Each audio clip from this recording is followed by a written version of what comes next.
The message came at 7:46 p.m. sharp. Hey, love. Working late tonight. Don't wait up for me. Simple. Ordinary. The kind of text every husband gets once in a while. But there was something about it, something that didn't sit right. Maybe it was how clean it looked. No typos, no heart emoji, no warmth. Just clinical and perfect, like it had been rehearsed. I stared at the screen for a long time, thumb hovering over the reply button. My wife, Emily, worked as a marketing manager downtown. Late nights weren't unusual. But this one felt different. It wasn't suspicion at first, just a quiet unease that settled under my ribs. I texted back, okay. Need me to save you dinner? No reply. I turned on the TV, opened a beer, and tried to convince myself I was imagining things. But the clock ticked too loud. The house felt bigger without her. I kept glancing at the empty space on the couch where she usually sat, scrolling through her phone, laughing at videos she'd never show me. An hour passed. Then another. At 9:10, I called her. Straight to voicemail. That's when I thought of Jake. Jake was a new name. She'd mentioned him casually a few weeks ago. This guy Jake just joined the team. He's funny, kind of clueless, but sharp in meetings. I hadn't thought much of it then. But over the next few days, his name came up more often. Jake said this, or Jake sent me that meme. Always small things. Harmless things. Still, every time she said his name, it landed somewhere between my heart and my throat. So, half out of pettiness and half out of curiosity, I sent her a message, tell Jake I said hi. 20 minutes later, I heard the sound of a car pulling into the driveway. My hand froze on the remote. The headlights swept across the living room wall, and then the front door opened. Emily stepped in, a little out of breath, her hair slightly disheveled, keys jingling in her hand. She looked startled to see me still awake. Hey, she said, forcing a smile. You're up. Yeah, I said. Didn't think you'd be back this soon. Thought you were working late. I was, she replied quickly, setting her purse on the table. Things wrapped up earlier than expected. Funny, I said, watching her carefully. That happened right after I mentioned Jake. Her head jerked up. What?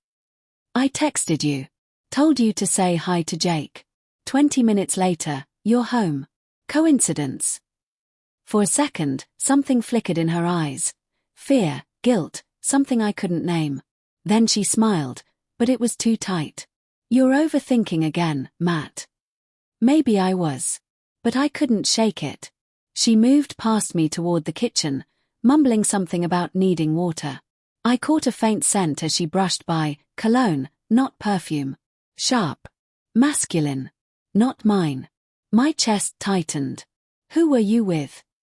She froze mid-step. What's that supposed to mean? Answer the question. She turned around slowly, her expression hardening. I was at work. You know I've got that campaign launch next week. Then why the cologne? She blinked, thrown off. What cologne? The one I smell on you right now. She glanced down at her blouse, like she could see the scent clinging to it. Maybe one of the guys at work hugged me goodbye. You're being paranoid. Her tone was calm, almost bored. The way you'd talk to a child throwing a tantrum.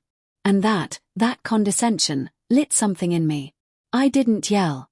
I didn't throw anything. I just said, I'm not paranoid, Emily. I'm paying attention. Her jaw clenched, but she didn't answer. She just turned away, grabbed her purse again, and muttered, I can't deal with this right now, before disappearing down the hall. That night, she slept in the guest room. The next few days were quiet, but not peaceful. We moved around each other like ghosts, careful not to touch, not to talk too much. When she did speak, her words were measured, distant. I started noticing little things, her phone always face down, her screen lighting up in the middle of the night, the faint smile she tried to hide while texting. I told myself to stop looking, to stop searching for proof that would only destroy me. But once you see cracks, you can't unsee them. Friday night, she said she was going out with co-workers to celebrate the campaign's completion. I nodded, pretending to believe her. When she left, I waited 10 minutes, then grabbed my keys. Her office was downtown, a 30-minute drive. I parked across the street from the building, watching the lobby doors. The night air was cold, sharp against my skin. My heart beat too fast, like I already knew what I'd find. At 9:23, she walked out. Not alone. Jake was beside her. He was taller than I imagined, with that smug, effortless confidence some men just have. She laughed at something he said, touching his arm lightly. Then they got into the same car. I followed. They drove to a hotel on the edge of town. The kind that tries to look classy but can't hide what it's really for. I parked a block away, every muscle in my body trembling. They didn't stay long. Maybe an hour. When she came out, her hair was slightly undone, her lipstick faded. Jake stayed behind. She got in her car and drove home alone. I didn't confront her that night. I couldn't. The rage was too raw, too bright.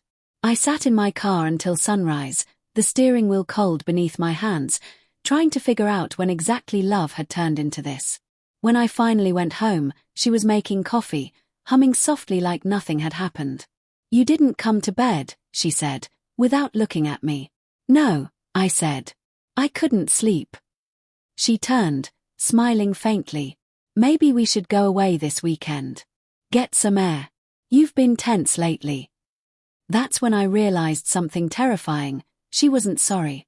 She thought she could smooth it over, lie her way through it, maybe even convince herself nothing was wrong. "Emily," I said quietly, "how long have you been seeing him?" The smile faltered. "What are you talking about?" I took out my phone and showed her the photo. I'd snapped it from the car, the two of them entering the hotel lobby, her hand brushing his back. Her face went pale. She didn't speak. Didn't cry.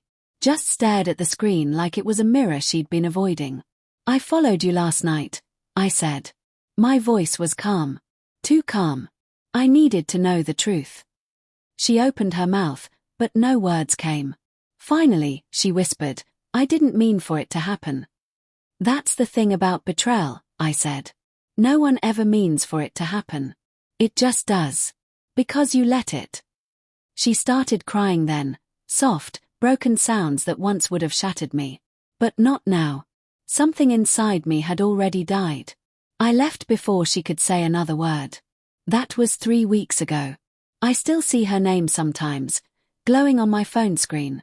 Missed calls. Messages I don't open. She says she's sorry, that it was a mistake, that she wants to fix it. But I can't go back to the man I was before that night, the one who believed her every word. Now, whenever I think of her, I remember the sound of tires on gravel, headlights sweeping across the wall, and the quiet click of the door opening 20 minutes too soon.